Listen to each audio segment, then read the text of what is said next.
Boa noite. Oba! Então, sem mais delongas, vamos continuar. Boa noite, gente. Sem mais demora, então, vamos continuar a aula de ontem, né? A gente estava trabalhando a aquisição de posse. Meu fio aqui. A gente estava trabalhando a aquisição de posse e vimos a posse originária e derivada, vimos a tradição picta, simbólica e real, vimos a jurídica e a física, vimos constituto possessório, vimos traditio brevimano, vimos um monte de coisa. Né? A posse também pode ser adquirida por mão própria ou por terceiro. E aí o artigo 1205 do Código Civil vai trazer essa situação, que é justamente esta divisão, aquisição de posse por mão própria, que é pelo próprio sujeito que se pretende possuidor, ou por terceiro. Né? Então, 1205, a posse pode ser adquirida pela própria pessoa que a pretende, que é a chamada aquisição de posse por mão própria, ou por seu representante, que é por terceiro, né, por via de mandato, procuração, né, todas as regras ali do contrato de mandato que vocês viram na quinta fase de civil 4, semestre passado, né? Semestre passado, tá?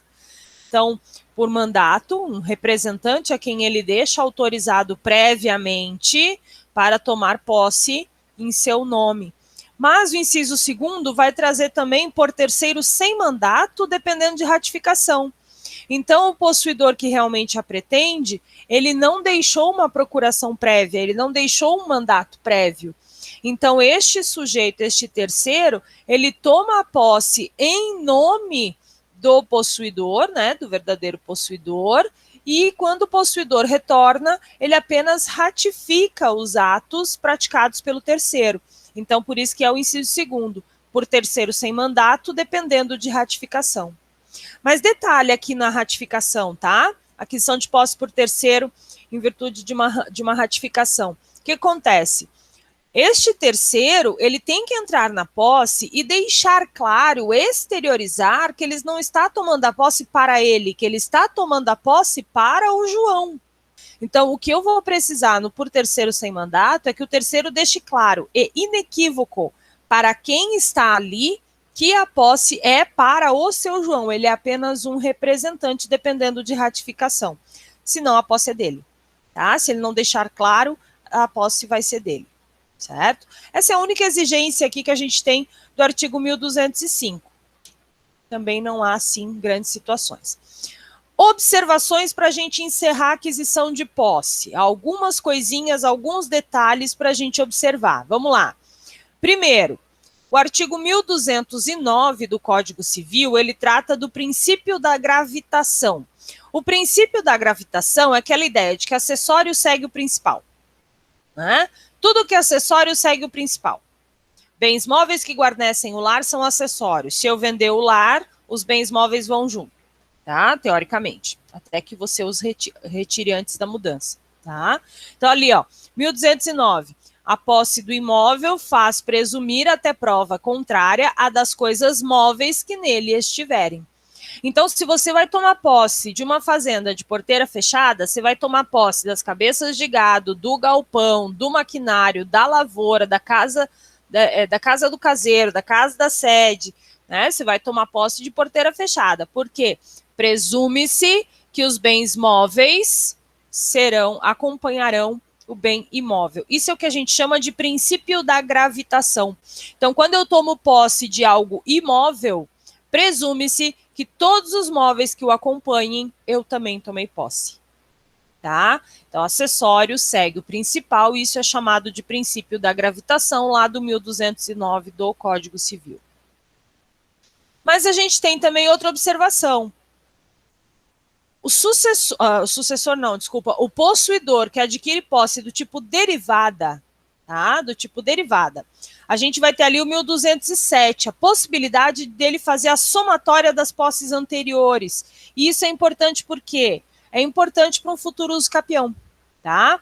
Então, ali, ó, posso somar o tempo de posse dos meus anteriores. O nome disso é successio temporis. Eu deixei em vermelhinho ali no slide para vocês, tá? Successio temporis. Então, o sucessor universal continua de direito à posse do seu antecessor. Quem é o sucessor universal? O herdeiro legítimo. Ele não precisa fazer nada, automaticamente ele entra na posse, automaticamente continua a posse do antecessor. Então, por exemplo, o falecido, né, ele tinha entrado na posse, mas ele não era possuidor, ele não tinha escritura, tinha nada. Na época, quando ele entrou, ele era um invasor, que a gente nem chama de invasor mais, tá? É ocupação irregular.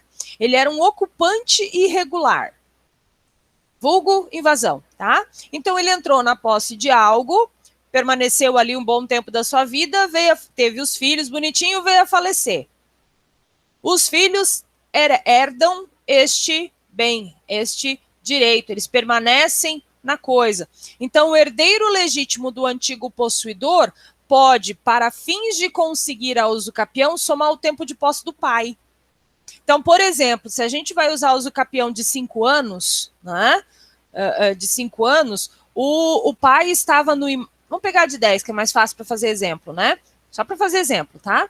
Então, assim, vamos pegar o usucapião ordinária de 10 anos, tá? O usucapião ordinária de 10 anos. Então, o pai invadiu, né? Ocupou irregularmente, desculpa, é vício, né? É hábito. O pai, um ocupante irregular em vida, ficou neste imóvel, ocupou este imóvel por 8 anos e veio a falecer. Os filhos automaticamente o sucedem, certo? O que os filhos vão precisar para conseguir regularizar essa ocupação por uso capião e adquirir a propriedade? Só mais 2 anos de posse. Porque eu somo o tempo dos 8 anos do falecido para dar o tempo necessário. E isso 1207, primeira parte, me permite, ó. O sucessor universal continua no direito de posse do seu antecessor. Isso é automático, a lei reconhece, não preciso fazer nada. O fato de ser herdeiro legítimo me dá a sucessão da posse. Princípio de Cesini de novo, tá? Segunda parte. E ao sucessor singular é facultado unir sua posse à do antecessor para os efeitos legais. E isso é a successio temporis, tá? Sucessor singular é facultado. Aquele que vai continuar, né? Que é aquisição derivada. João passa para Maria, certo? A Maria quer usucapi. A Maria precisa de um usucapião de 10 anos por causa das características da posse dela ali. Ela precisa de um usucapião de 10 anos. O seu João estava na usucapião por 4 anos. E aí, a dona Maria, se quiser, e se tiver os documentos e as provas necessárias para fechar os 10 anos de usucapião que ela precisa, ela pode utilizar os 4 anos do seu João. E aí é um direito dela, é uma possibilidade dela escolher fazer isso. Ou ela fica 10 anos, ou ela aproveita o tempo de posse do anterior. Mas aí precisa ser derivada, tá? Posse originária me quebra a linha do tempo de posse, não dá. Eu só posso fazer a successio temporis na sucessão singular se for aquisição derivada. Quando a gente vê usucapião, eu volto a lembrar isso para vocês, tá? Então, um bem individualmente considerado, né, é uma possibilidade do possuidor atual, se tiver provas suficientes e não houver descontinuidade da posse, portanto, se ela for derivada, pode usar o tempo de posse do anterior que ela conseguiu provar para conseguir fechar o tempo de usucapião. E isso quem me autoriza é o 1207, a possibilidade de somar os tempos de posses anteriores, tá? A gente tem também o 1243 do Código Civil relacionado a essa questão de soma de tempo, né? 1243, ó. O possuidor pode, para o fim de contar o tempo exigido pelos artigos antecedentes, acrescentar na sua posse a dos antecessores, contanto que todas sejam contínuas, pacíficas e, nos casos do artigo 1242, com justo título e boa-fé. O nome disso do 1243, é accessio temporis. O 1243 é uma espécie, né, uma situação envolvendo a usucapião. O usucapião começa no 1238, então está dentro dos artigos da usucapião. Mas eu já estou adiantando para vocês, que está relacionado aqui à aquisição de posse, tá? Então, o possuidor pode, a fim de contar o tempo exigido pelos artigos antecedentes, né, que são os artigos anteriores da uso capião, pode somar a posse dos seus anteriores. É uma possibilidade, não é um reconhecimento jurídico como é o do herdeiro, tá? É uma possibilidade, desde que comprove que tanto a posse do anterior quanto a sua posse atual é uma posse contínua, pacífica, com justo título e com boa-fé. Certo? Então, 1243 me autoriza a soma de tempo de posse, mas aí eu preciso da aquisição derivada, tá? Aquisição de posse derivada. Detenção não... Outra observação, detenção não é uma forma de aquisição de posse, tá? Detentor, ele tem uma posse imprópria. Eu posso classificar direta, indireta, né?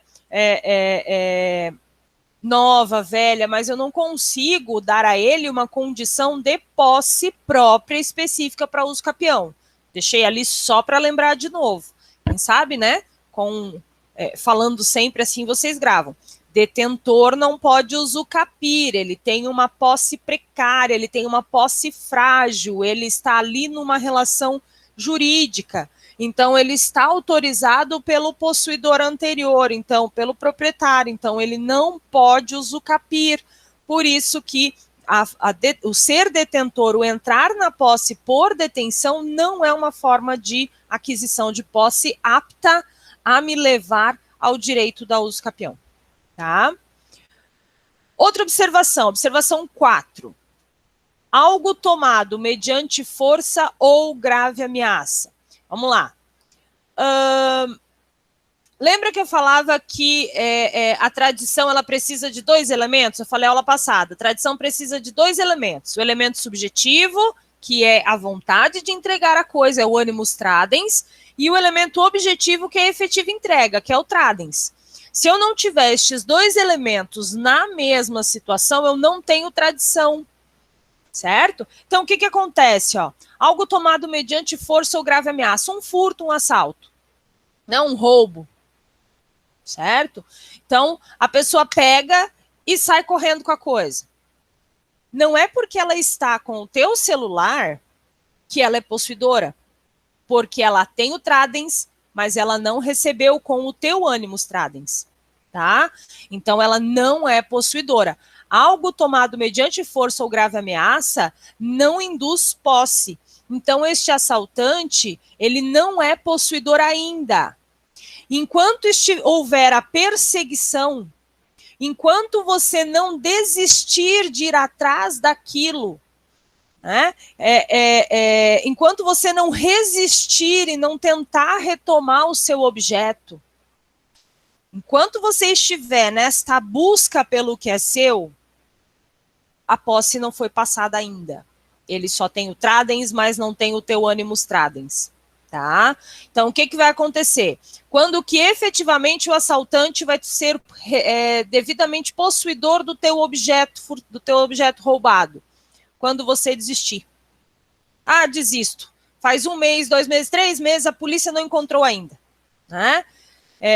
Não consegui rastrear, já acabou a bateria, já devem ter desmontado. Ah, roubaram o meu carro, já deve ter ido para o desmanche. Né? Tu abre as mãos e desiste. Quando tu desiste da coisa, naquele momento, o nosso ladrão, né, o nosso assaltante, vai então definitivamente adquirir posse. E é isso que me diz o 1208. Não induzem posse os atos de mera permissão ou tolerância, assim como não autorizam a aquisição da posse atos violentos ou clandestinos, furto ou roubo. Tá? Furto, roubo, apropriação indébita, tá? Atos violentos ou clandestinos.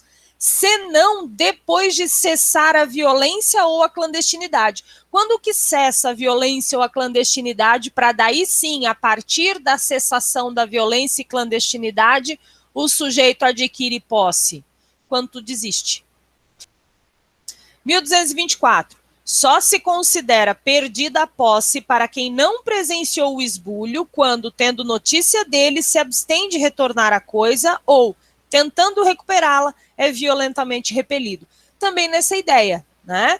Só se considera perdida. Você, dono do objeto, seja um celular, seja um veículo, né, seja um imóvel, quando você perde a tua posse e a outra pessoa adquire a tua posse, quando foi furtado ou roubado e você não estava na cena. Então, você não presenciou o esbulho, você não presenciou a tomada da coisa, tá?